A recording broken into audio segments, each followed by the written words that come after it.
Hallo und herzlich willkommen zu einem neuen Video auf meinem Kanal LDD Smart Home. Heute schauen wir uns den neuen Sendur Solarflow 2400 Pro im Detail an. Viele von euch kennen vermutlich den kleinen Bruder, den 800 Plus, den hatte ich ja vor kurzem getestet, aber hier haben wir jetzt das neue, größere Flaggschiff von Sendur vor uns. Bevor wir gleich in die Technik eintauchen, ein ganz wichtiger Rat vorab. Bevor ihr überhaupt Geld in die Hand nehmt, müsst ihr euch mit eurem eigenen Stromverbrauch beschäftigen. Nur wer seinen Bedarf kennt und analysiert, kann einen Speicher richtig dimensionieren. Blind kaufen führt meistens dazu, dass man entweder zu wenig Speicher hat oder für Kapazität bezahlt, die sich nie rechnen wird. Aber dazu gleich noch mehr im Verlaufe des Videos. Also, falls euch der neue Sendur Solarflow 2400 Pro interessiert und ihr mehr wissen wollt, bleibt dran nach einem kurzen Intro. Geht sofort los. In diesem Sinne, viel Spaß mit dem Video. Bis gleich.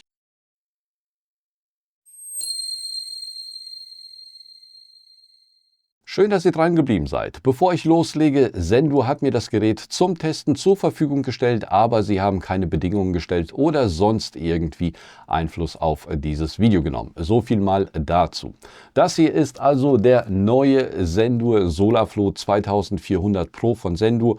Und auch hier haben wir wieder ein super kompaktes All-in-One-Gerät, aber im Gegensatz zum 800 Plus hat dieser hier 4 MPPT-Anschlüsse und eine Steckdose auf der anderen Seite verbaut. Das sind die Merkmale, die einem sofort auffallen, aber schauen wir uns mal kurz an, was sich unter der Oberfläche verbirgt, gehen dann kurz in die App und kommen schließlich zu meinen Erfahrungen, denn das System ist jetzt seit knapp 2 Monaten verbaut und da kann ich euch hoffentlich einiges Interessantes erzählen. Zuerst mal zu den technischen Daten des Batteriespeichers. Wie der Name schon andeutet, handelt es sich hier um einen 2,4 Kilowattstunden Speicher, der Lithium-Eisenphosphat-Zellen verwendet und der Speicher lässt sich auf bis zu 16,8 Kilowattstunden erweitern.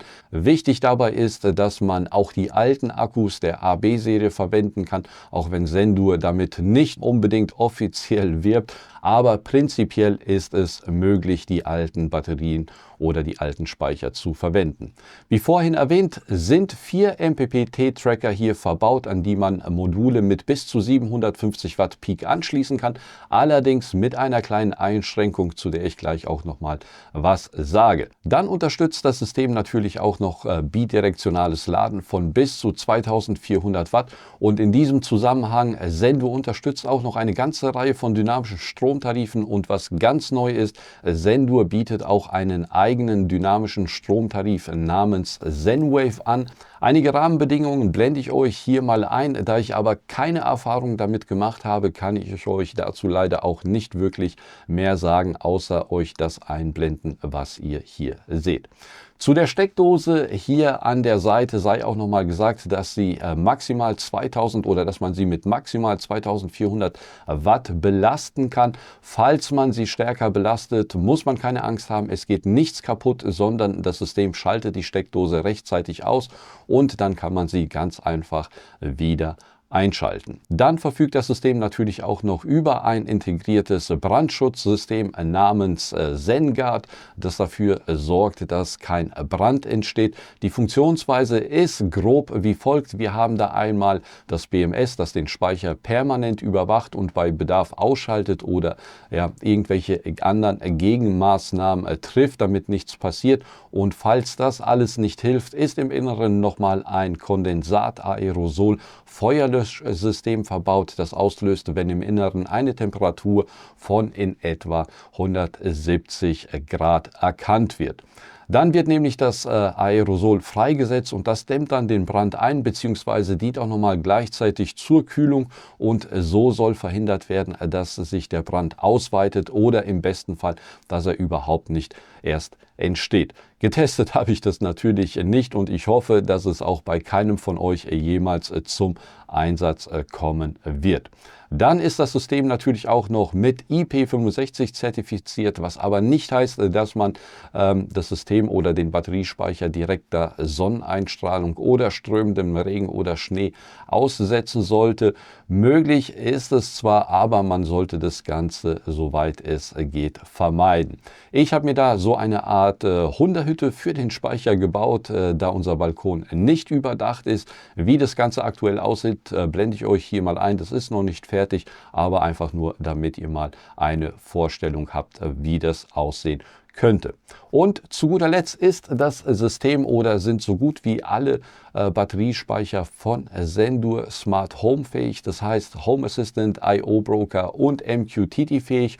Den I/O Broker habe ich selbst getestet und es funktioniert, aber mehr dazu später, wenn ich euch von meinen Erfahrungen erzähle. Kommen wir zu der App. Also zuerst mal, Sendur bewirbt das HEMS und die KI namens Zenki als Highlight, um Kosten zu sparen. Das volle Potenzial dieser KI schöpft man aber eigentlich nur mit einem dynamischen Stromtarif aus. Für alle anderen hängt die Ersparnis schlicht und weg von der Anzahl der Module, dem Speicher und dem eigenen Verbrauch ab. Dennoch, Speicher amortisieren sich mittlerweile oft in unter 5 Jahren und auch wenn sich das Werbeversprechen übertrieben anhört, lohnt sich ein solcher Speicher bei sehr vielen von euch. So, dann schauen wir uns mal kurz die App an. Also das ist die Hauptübersicht. Wie man hier sieht, habe ich ja 2 Speicher, einmal den 800 Plus und den 2400 Pro. Das wird hier auch angezeigt, hier unten drunter. Da der hier gerade neben mir ist, kommt da natürlich nicht wirklich sehr viel drunter, weil an dem anderen Speicher ist nur ein einziges Modul angeschlossen und da scheint aktuell noch nicht die Sonne drauf.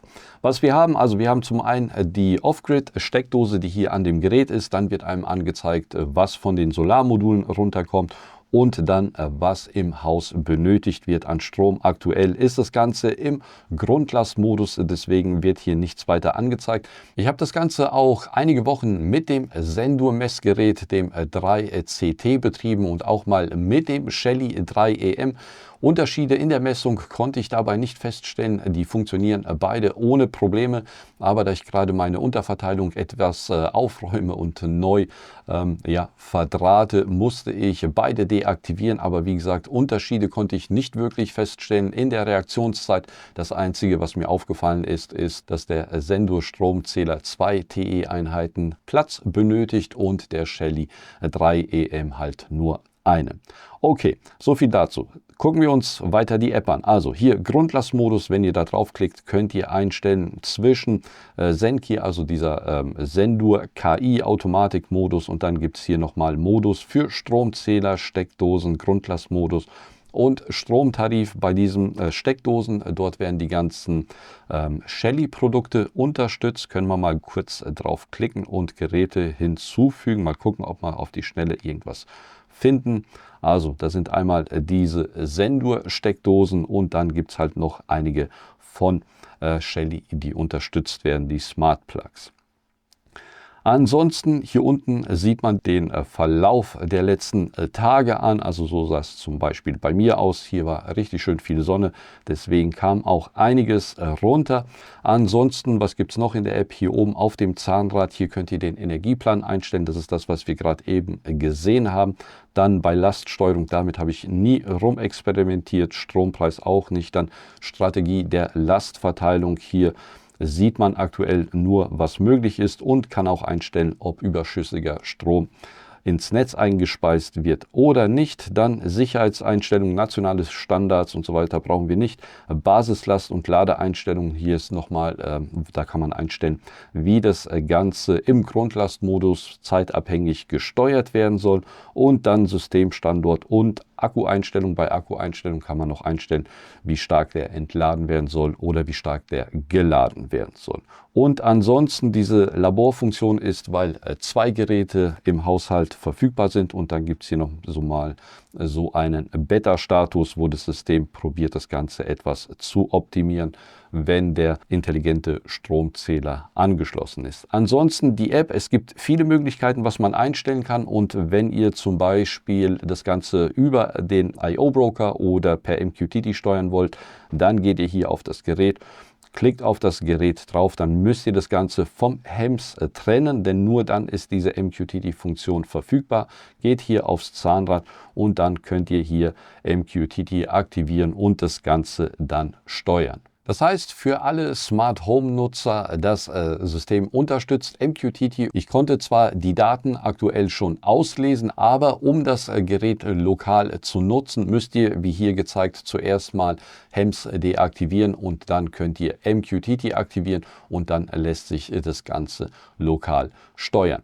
Wichtig für euch auch nochmal ein kleiner Tipp, wenn ihr diese Steckdose an der Seite nicht benötigt, das ist diese Off-Grid-Steckdose, dann schaltet sie unbedingt in der App aus, denn diese Off-Grid-Steckdose verwendet, bzw. der Speicher verwendet zwischen 5 bis 8 Watt im normalen Betrieb und wenn diese Steckdose aktiviert ist, verbraucht der Speicher ca. 15 bis 20 Watt.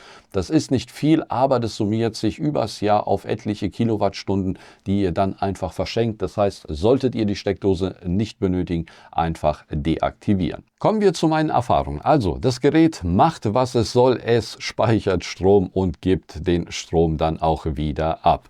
Ein viel diskutiertes Thema bei solchen Geräten ist auch immer die Umschaltzeit bzw. die Zeit, was das Gerät braucht, um zu regeln, wann gibt es wie viel Strom ab und wann behält es den Strom wieder ein, also wenn es pulsierende Lasten oder ähnliches gibt. Richtig gute Geräte brauchen da irgendwas zwischen 3 Sekunden, um das wieder einzupendeln und dieses System war in meinem Test so, dass es irgendwas zwischen 3 und 5 Sekunden benötigt hat. Das war nicht immer gleich die Zeit oder generell ist die Zeit nicht immer identisch, aber so in dem Dreh lag diese Regelung. Aber ganz ehrlich, rechnet euch das Ganze mal aus, selbst wenn man das System oder selbst wenn das System mal 2 Sekunden langsamer ist als ein High-End-System, reden wir hier von einem finanziellen Verlust im einstelligen Euro-Bereich pro Jahr. Ich blende euch hier auch mal eine Beispielsrechnung ein, die ich mittels KI mal erstellt habe und die auch plausibel klingt. Pausiert also mal das Video und ihr werdet sehen, es ist für den Geldbeutel kaum relevant. Natürlich hängt das auch davon ab, wie euer Verhalten ist und von den Geräten, die ihr verwendet. Aber das ist, glaube ich, eine ganz gute Basis, um sich das Ganze mal vor Augen zu halten, wie die Auswirkungen tatsächlich sind, wenn das Gerät mal irgendwie 2 Sekunden langsamer steuert. Was mir aber aufgefallen ist beim Test des Ganzen, beziehungsweise als ich das Video vorbereitet habe, ist, dass in der App steht, dass 240 Watt abgegeben werden, beziehungsweise eingespeist wird ins Haus, aber am Stromzähler kommen irgendwie nur 170 Watt an. Ich bin mir nicht ganz sicher, woran das liegt. Vielleicht liegt es daran, dass das Vorserienmodelle sind und dass dort noch irgendetwas nachgebessert werden muss oder was auch immer. Ich habe das, wie gesagt, erst beim Erstellen des Videos festgestellt oder als ich mich damit intensiver beschäftigt habe und habe auch mal Sendur parallel angeschrieben, was das sein könnte oder woran es liegen könnte. Falls ich was in Erfahrung bringen sollte, dann blende ich das euch nochmal ins Video ein oder schneide das nochmal ein. Das ist nicht weiter tragisch, aber das ist mir aktuell etwas negativ aufgefallen. Dann, was mir auch noch etwas negativ aufgefallen ist, ist das Thema Marketing und Overpaneling. Also, was ist Overpaneling? Sendur wirbt ja damit, dass man 3000 Watt Solarleistung hier anschließen kann, aber hier auf der Seite auf dem Typenschild dort steht nur 2640 Watt, was also 4 mal 660 Watt Solarmodulen wären und das ist dieses Overpaneling. Also dieses sogenannte Overpaneling bedeutet, man kann zwar 3000 Watt Peak anschließen, aber der Speicher, der nimmt maximal 2640 Watt auf. Im Winter ist es zwar schön, dass man 3000 Watt Peak anschließen kann, aber die Angabe ist trotzdem irgendwie irreführend und ich finde auch total unnötig, dass man auf einen solchen Marketing-Trick zurückgreift, den hätte sich Sendur sparen können. Auch noch wichtig in diesem Zusammenhang bzw. passend dazu, vor wenigen Tagen ist die neue VDE-Anschlussnorm offiziell in Kraft getreten und darin ist jetzt geregelt, dass man Balkonkraftwerke legal mit bis zu 7000 Watt Peak Modulleistung betreiben kann, solange die Einspeisung auf 800 Watt begrenzt bleibt. Das sind super Neuigkeiten für alle, die mehr wollen.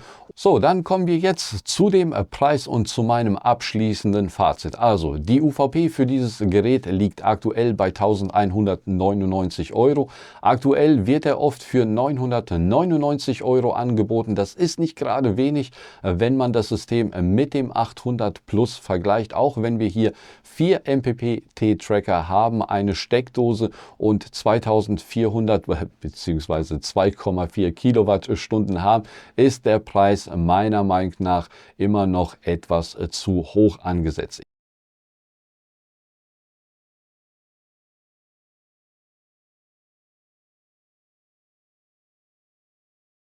Ich denke, der Preis wird sich durch Aktionen noch etwas nach unten bewegen müssen, um konkurrenzfähig zu bleiben, denn es gibt Systeme auf dem Markt, die einige Euros günstiger sind und ähnliche Spezifikationen haben. Ganz wichtig zur Dimensionierung: Wenn ihr zum Beispiel 2 Module oder 900 Watt Peak habt und berufstätig seid, dann ist dieser 2,4 Kilowattstunden Speicher im Sommer mittags schon voll. Wenn ihr 4 Module nutzt, ist dieser Speicher eigentlich massiv unterdimensioniert. Hier bei uns in der Wohnung ist es so, wir haben 200 Watt Grundlast, also was permanent verbraucht wird. Und wenn wir hier 4 Module anschließen würden, benötigen wir eigentlich irgendwas zwischen 6 und 8 Kilowattstunden Kapazität, um den Strom wirklich sinnvoll über den Tag und die Nacht zu retten. Deswegen macht euch bitte, bevor ihr irgendetwas kauft, Gedanken, was ihr verbraucht, was ihr auf dem Dach habt. Und wenn ihr noch nichts auf dem Dach habt und ihr euch 4 Module aufs Dach schraubt, dann wird dann sind 2,4 Kilowattstunden definitiv zu klein, denn den ganzen Strom könnt ihr hier nicht einspeichern, denn dann wäre der Speicher innerhalb von 1,5 bis 2 Stunden voll und das macht keinen Sinn. Das heißt, nicht nur an die Solarmodule denken, sondern auch an ausreichend Speicher. Ich würde sagen, alles, was über 2 Solarmodule geht, da braucht man definitiv irgendwas zwischen 4 und 8 Kilowattstunden Batteriespeicher. Mein Fazit in technischer Hinsicht: Also da gibt es eigentlich wenig zu meckern. Das Gerät ist sehr hochwertig verbaut, also das ist hier relativ massiv, es ist stabil und es macht genau das, was es soll. Das Thema mit dem Overpaneling, also diese Marketing-Trick, ist meiner Meinung nach völlig unnötig und da hat meiner Meinung nach Sendur ein bisschen den falschen Weg eingeschlagen, wobei die sind nicht die einzigen, die das machen. Dann zum Schluss: Wenn der Preis noch etwas fällt, ist es eine super Basis, auf die man aufbauen kann und auch für die Zukunft gewappnet ist. Also da kann man ohne Probleme zugreifen. Was mir absolut gefällt, ist diese kompakte Bauweise. Die war mir anfangs relativ egal, aber mittlerweile ist es mir nicht mehr egal, denn wenn man hingeht und mehrere Speicher übereinander stapelt, ist es halt schön, wenn die nicht gerade irgendwie riesig sind und extrem viel Platz auf dem Balkon wegnehmen. Falls ihr noch Fragen habt, dann ab damit in die Kommentarspalte. Ansonsten in der Videobeschreibung ist nochmal ein Rabattcode hinterlegt und dann bleibt mir nur noch zu sagen: Viel Spaß mit dem Sendur Solarflow 2400 Pro. In diesem Sinne, bis zum nächsten Mal. Macht's gut.